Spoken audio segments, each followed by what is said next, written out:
रगड़ा चाट इंजीनियर वाला तिम्मापुर नाम के गांव में नागू नाम का व्यक्ति रहता था।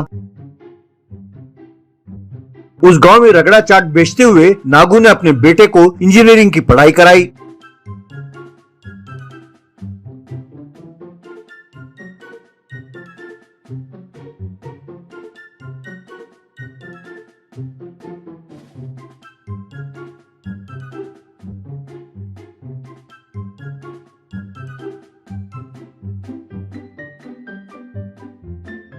नागू अपने बेटे को देखकर बड़ा गर्व महसूस करता था, क्योंकि उसके परिवार में उसका बेटा एकमात्र ग्रेजुएशन की पढ़ाई करने वाला व्यक्ति था।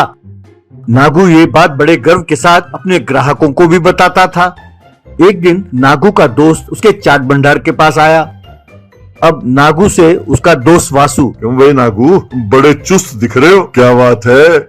तब नागू, अरे यार वासु, कुछ भी नहीं। आज मेरा बेटा एक नौकरी के इंटरव्यू के लिए गया है। उसका जो क्वालिफिकेशन है उसे नौकरी जरूर मिलेगी। मैं तो उसके आने का इंतजार कर रहा हूँ कि कब वो आए और कब वो खुशखबरी मुझे सुनाए।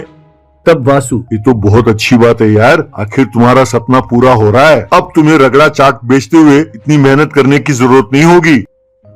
तभी नागू का बेटा विशाल वहाँ आया। विशाल को देखते ही नागू खुशी के साथ, आगे बेटे, इंटरव्यू का क्या हुआ? तब विशाल झिझकते हुए, पिताजी वो नागू, बोलो बेटे, क्या हुआ? तब विशाल, पिताजी मुझे नौकरी नहीं मिली। मैंने बहुत मेहनत की, मेरे बहुत अच्छे नंबर भी आए। मैंने सोचा ये नौकरी मेरी पक्की है, लेकिन मुझ जैसे वहाँ बहुत सारे लोग थे पिताजी, और देखा जाए तो एक नौकरी के लिए इतनी सारी सिफारिशें। उन्होंने उस कैंडिडेट को सेलेक्ट किया जिसके नंबर मुझसे कम थे पिताजी, कहकर दुखी हुआ। तब नागू, कोई बात नहीं बेटे, इसमें तुम्हारी कोई गलती नहीं है। अगर सिफारिश से ही काम चलता है तो अपने गांव के मुखिया जो हैं उनसे सिफारिश करने के लिए कहते हैं। तब विशाल, नहीं पिताजी, मैंने पढ़ाई ईमानदारी से की है और मैं नौकरी भी ईमानदारी से ही लेना चाहता हूँ। मुझे किसी तरह की सिफारिश की जरूरत नहीं है पिताजी, कहकर रूठकर वहाँ से चला गया। यूं कई दिन बीत गए।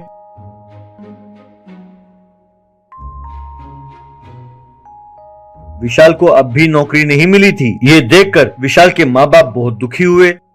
एक दिन विशाल की माँ, बेटा तुम यूं दुखी क्यों होते हो? ये नहीं तो कोई और नौकरी ढूंढ लो, लेकिन इसके लिए इतना दुखी होने की कोई जरूरत नहीं है बेटा। तब विशाल, माँ, पिताजी का सपना था कि मैं एक इंजीनियर बनूं और उन्होंने मुझे इंजीनियर बनाने के लिए खूब मेहनत की, बहुत तकलीफें उठाई। मैंने भी मेहनत करके अच्छे नंबर लिए माँ, लेकिन अब नौकरी का हालत देखता हूँ तो बहुत तकलीफ होती है माँ। माँ बेटे की बातें नागू के कान तक पहुँच गयी। नागू को विशाल की चिंता समझ में आई। जब नागू चाट बेच रहा था तब उसका दोस्त वासु वहाँ पहुँचा। नागू, अरे वासु, यहाँ कैसे आना हुआ? वासु, यार मैंने आज अखबार में पढ़ा कि इंजीनियरिंग की पढ़ाई पूरी करने के बाद अच्छी नौकरी ना मिलने के कारण एक युवक जिसने इंजीनियरिंग की पढ़ाई की उसने आत्महत्या करने की कोशिश की। ये तो अच्छा हुआ कि वहाँ पर लोग खड़े थे, उन्होंने उसे बचा लिया। मैंने जब ये सब पढ़ा तो मुझे तुम्हारे बेटे की याद आई।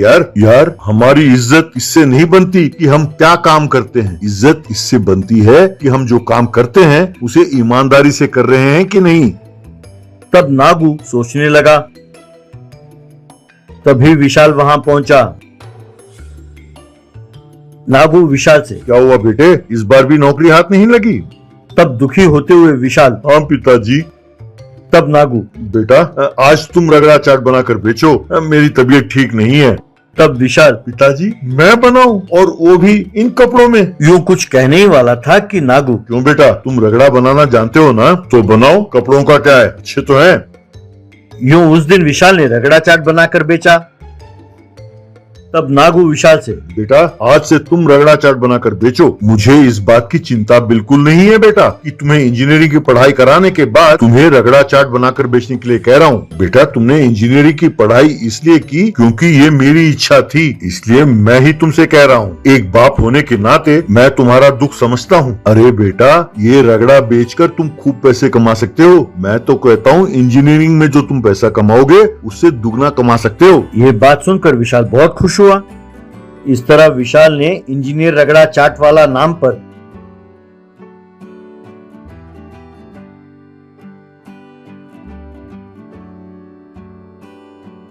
एक और ब्रांच खोला और खूब नाम कमाने लगा। और हाँ, पैसे भी ज्यादा कमाने लगा।